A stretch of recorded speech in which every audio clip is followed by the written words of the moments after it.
अपनी बेटी को अच्छी शिक्षा दीजिए, अपनी बेटी को अच्छा अध्ययन कराइए, उच्च स्कूल में पढ़ाइए जितना बन सकता है। हमने जयपुर की कथा में भी कहा था कि बेटी को कन्यादान देने से ज्यादा जरूरी है शिक्षा का दान देना।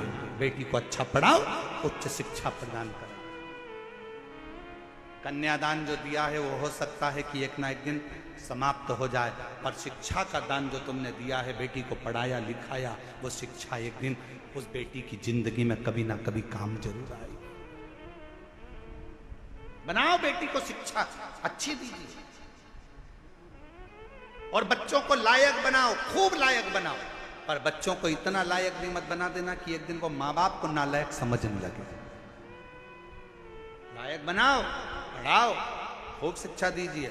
और जिस दिन बेटा कहने लगे पापा तुम्हें कुछ नहीं आता, मम्मी चुप बैठी रहो, पापा तुम बड़बड़ मत करो, चुप बैठे रहो, समझ लेना तुम्हारी शिक्षा किसी काम की नहीं है। तुमने शिक्षा तो दी, पर शिक्षा के साथ में संस्कार देना भूल गए थे। जिस दिन तुम्हारी औलाद, तुम्हारा पुत्र ऑफिस में तुम्हारा रुआब है, नौकरी में तुम्हारा रुआब है, घर जाने के बाद तुम्हारी औलाद तुमसे कहे पापा तुम चुप बैठे रहो, तुम्हें अक्ल नहीं है, मम्मी तुम चुप रहो, तुम्हारे को कुछ नहीं आता है, मम्मी चुप रहो, समझ लेना कि तुमने बच्चों को शिक्षा तो दी पर संस्कारों से जोड़ नहीं पाए।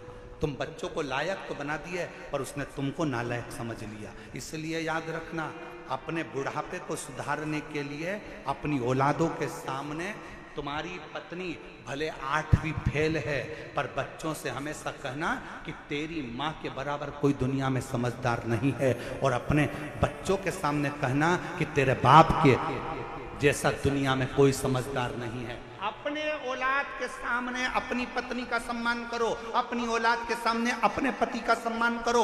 अगर आज पत्नी अपने पति को